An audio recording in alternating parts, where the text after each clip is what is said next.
What is a creative person?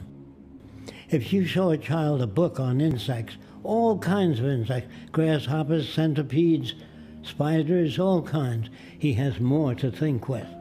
If you show him a book on all kinds of fish, the more he sees, the broader his concepts. So the more books I look at on architecture, primitive and advanced, and concepts of other people, I extract from that. Your frame of reference is what you see, but if everybody had a pointed head, real sharp, and a nose a foot long, you'd have surgery done to fit in with your culture. Otherwise, they run down the street and look at you and say, he's got a funny nose. There's no such thing as beauty. All that's made by man. There's a beautiful sunset. She's a beautiful woman. If everybody had horns, that would be beautiful to you. If everybody were black with white spots on their face, everybody would be beautiful. It depends on you.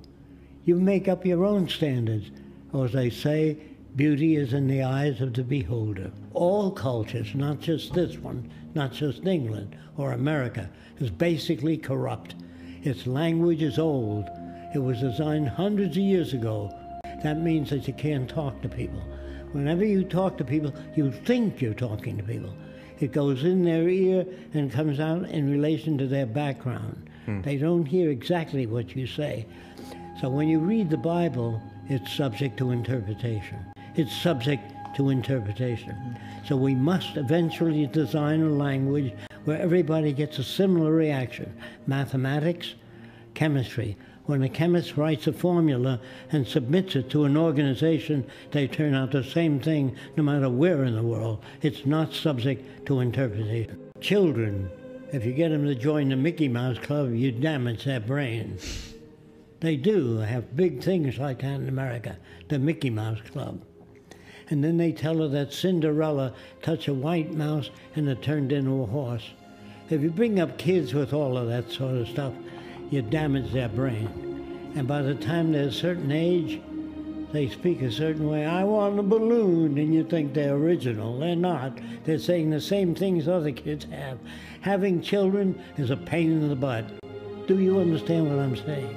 Are you saying that it's an education issue with children? Yes, it is. Everything is. Okay, and you're saying the Venus Project is all about, from the very beginning, how we educate? What shapes human behavior. Okay. Today they say this man is good, this man is autistic, this man is gifted. All bullshit, all lies, have nothing to do with the real world. There's no such thing as a gifted person. A person that's very creative has been exposed to a great deal of situations. In other words, if you just lived in Weehawken County, Pennsylvania, and you never left that, you're a Weehawkenite. But if you live in different communities, like when Americans go to Germany, they go to the American Club. You don't get the feel of the German family. So I'm saying, when you travel, try to live with Polynesians, try to get the feel of the culture. You don't do that if you go to the American Club. So the Venus Project encourages this kind of...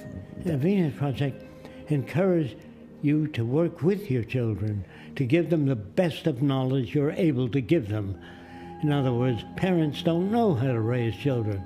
They won't let a human being touch a turbojet engine unless they go to school for many years. Raising a human being is very complex. If you're a Lutheran, I say, you don't play with that little Catholic boy. I'm poisoning you. I'm damaging your behavior. Do you know what I mean? Now, if a person learns how to say 3 words, which are very difficult, I don't know.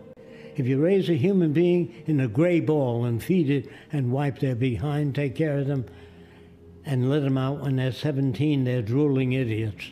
So you're for practical learning. You want to put people in the deep end and watch them swim. Hands-on learning only. Okay. Because when you talk about certain things, a kid thinks in terms of his own background, doesn't hear what you say.